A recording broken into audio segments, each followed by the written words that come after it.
All right. We're going to continue our media availabilities this morning now with Jimmie Johnson, driver of the number 48 Lowe's Cobalt Tools Chevrolet in the NASCAR Sprint Cup Series. Jimmie's our most recent winner, winning the Coke 600 last week.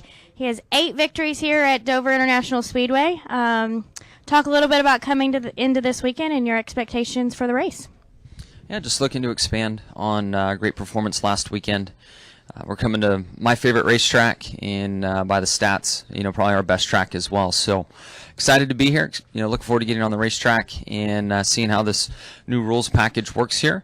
And over the years, we've been able to adapt to a variety of generations of car, and hopefully we can adapt quickly to what's needed here and what the setup needs to be to get around the monster once again. And look forward to the race on Sunday.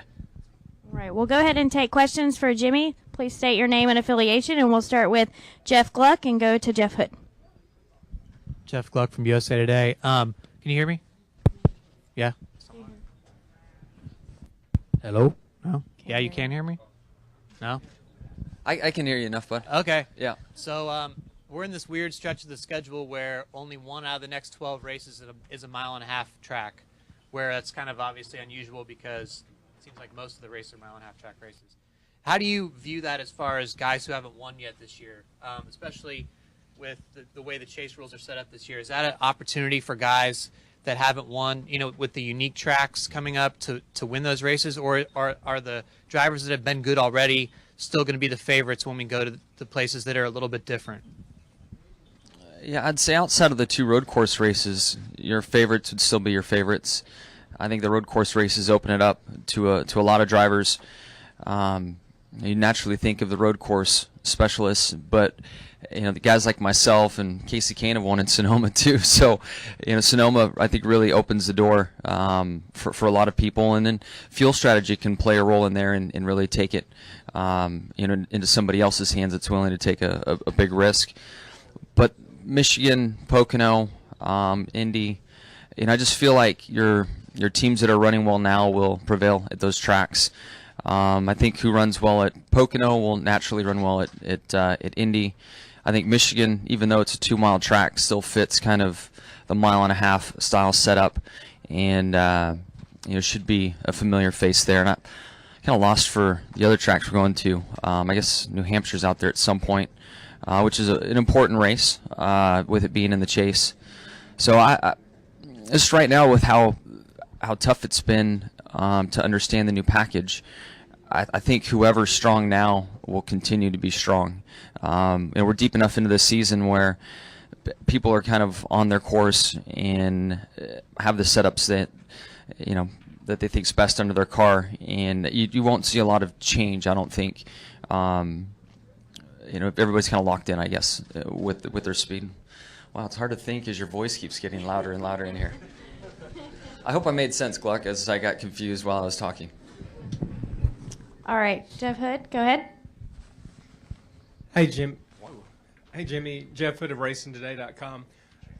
Matt Kenseth was in here earlier, and he talked about at the end of the 600 that he did try to block. He was just trying to slow your momentum, and it obviously didn't work. Was that irritating to you when he drove you low there on the back stretch at the end of the race? And is there any kind of unwritten rule between drivers of at what point in a race it's okay to block or not to block? When it comes to the end of the race, everything's out the window at that point. And I don't expect somebody to be polite and courteous and give me all kinds of room.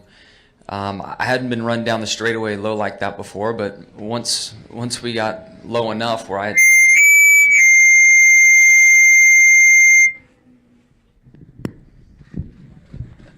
try again.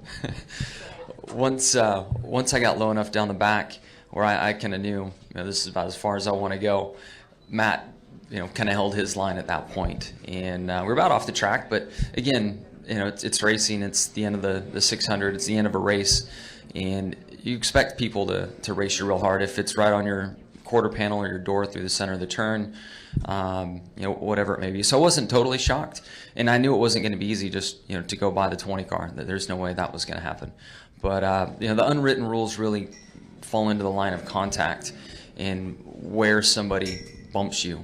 Going into the corner, that's that opens up a can of worms and usually leads to some hurt feelings and pushing and shoving, if not punches thrown, especially in the old days.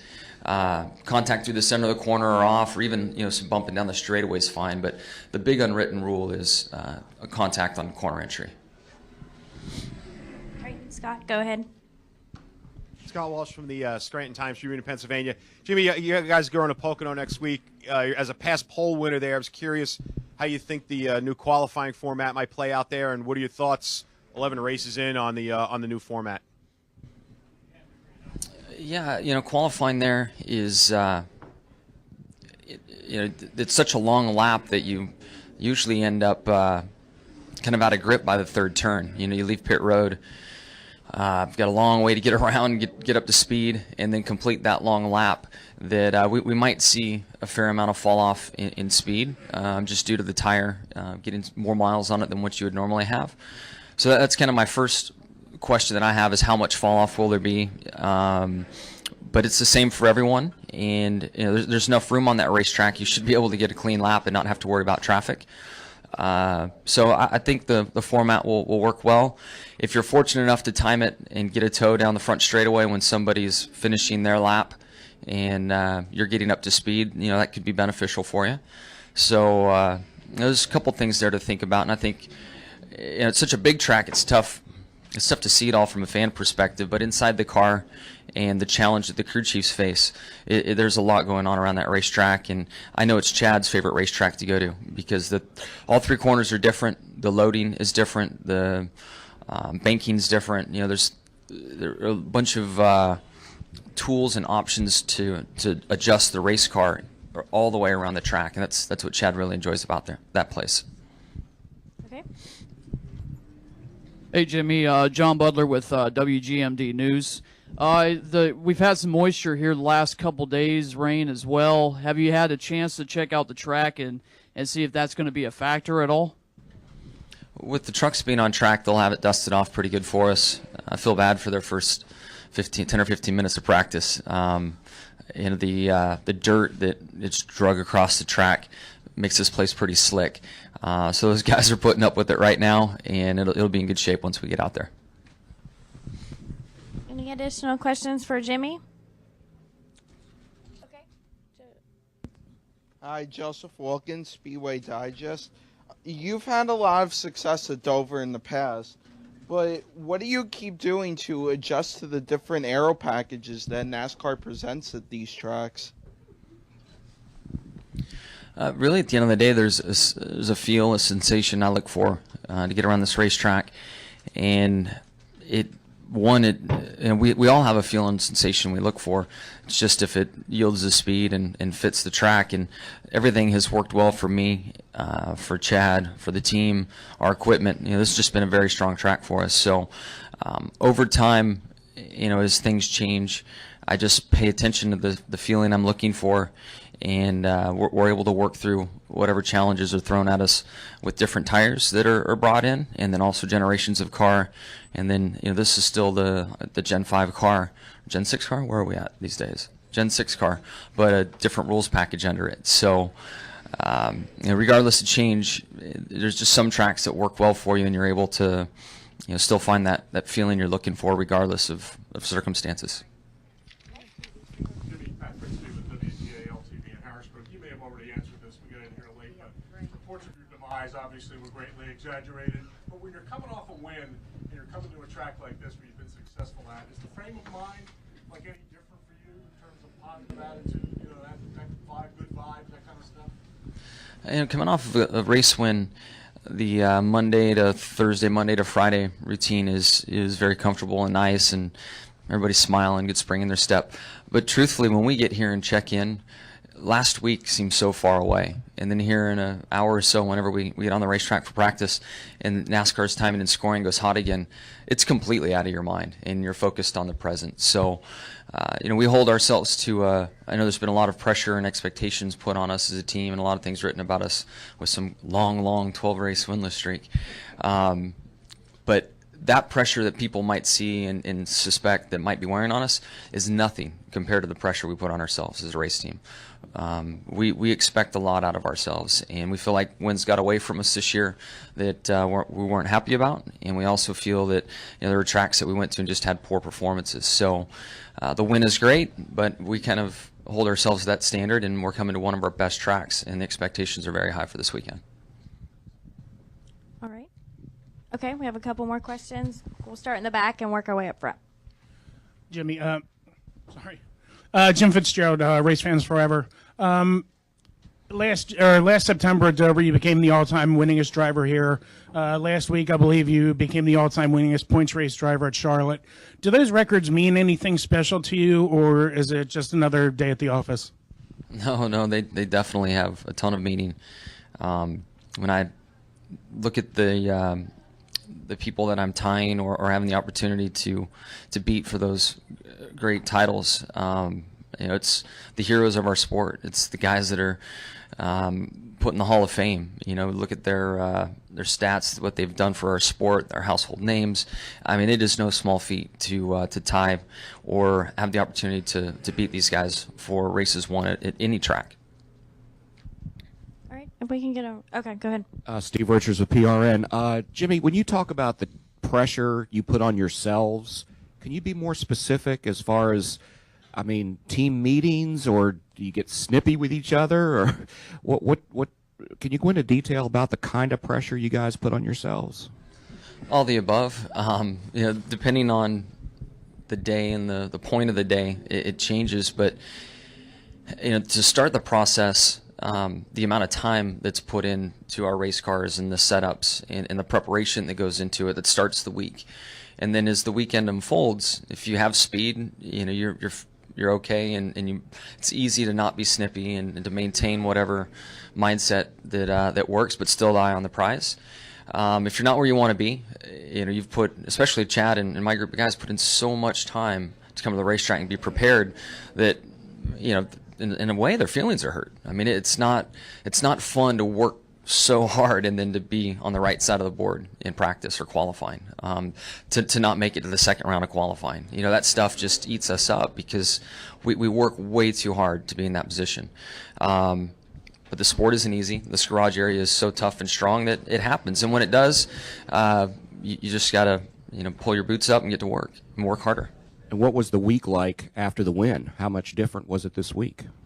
It's been good. There's been certainly a little spring in everyone's step, and then really expanding on the sensations I had in the race car during the event, what I liked about the car, what I didn't like about the car, going through practice, qualifying, practice, race, and just seeing what put speed in the car, what took speed out of the car, and really trying to help last weekend's performance plow a road for us and where we need to go with this new rules package. Jeff, go ahead. Hey, Jimmy, it's well documented that you like to run to stay in shape, and I know I've seen you run around some of the racetracks, and so this is kind of like your home away from home on the weekends. Is it difficult when you encounter fans and you're out, you've got a goal in mind, they want you to pose for pictures or autographs? Is it hard to cope with that?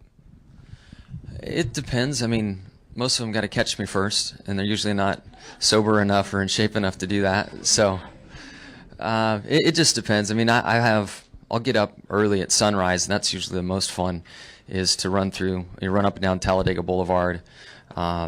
Texas is good for it. There's a variety of tracks where an early morning run, it's more entertaining than it is a workout. I mean, you'll see people halfway in their tents and still passed out in lawn chairs and all kinds of good things. So, in the afternoons, I'll run this afternoon, and usually people see me coming, they think, and then as I go by, they go, "Hey, Jimmy, is that you?" And I'll just wave and give them a thumbs up or something and keep on digging. So guys on bikes and golf carts, they can run you down, but they're usually pretty good about it.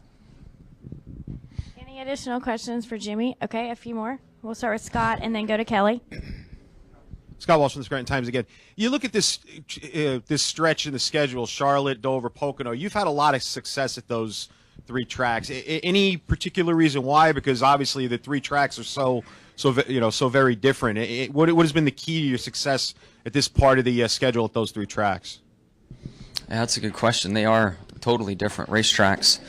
I'd have to say they're probably the most technical tracks we go to. Setup is key. Communication between driver and crew chief is key. I mean, Charlotte and Dover, you have such loading characteristics as you're on the straightaway and kind of lunge off into the corner that you can draw some similarities between those two tracks. Pocono, God, it's so different. I don't know how to even draw a parallel other than it's tough to get around. Dover isn't easy, Charlotte isn't easy, and neither is Pocono. All right, Kelly, go ahead. Kelly Crandall from Popular Speed, hiding behind the cameras. Jimmie, we've joked about your long winless streak, and for years it was, Jimmie wins too much, and then it became, why hasn't Jimmie won this year? So after last week, and just curious what the feedback has been, maybe perhaps when you've been out and about this week and on social media, what have you seen from maybe fans and your competitors? I think a lot of joking about the long winless streak being over. That's been the common theme amongst friends, social media, and about. So just having fun with it and trying to remind myself that it's a backhanded compliment, I guess, that we've done so well as a team and have been fortunate enough to win a lot and win often that we put ourselves in this corner. So I'm glad I don't have to answer those questions any longer, and we're looking forward to winning again soon, and especially later in the year, winning often. All right, Jimmie, we'll end with one final question. You have 8 monster trophies from Dover. Do you have them all in one spot, or do you have them spread out, considering they're one of the largest trophies you can win? No, they're all in one spot. I have a great man cave, this big warehouse, and I've got a huge bar that I restored, and it's got a big top shelf on it, and I think 5 of them are up there, and then others are scattered about through this kind of pub area that I set up inside my warehouse where I have some old cars and stuff that I've collected. So they stand out. They're a big trophy, and with Miles standing there holding the race car, they certainly draw a lot of attention. All right, well, good luck this weekend. We thank you for your time today. Cool. Thank you.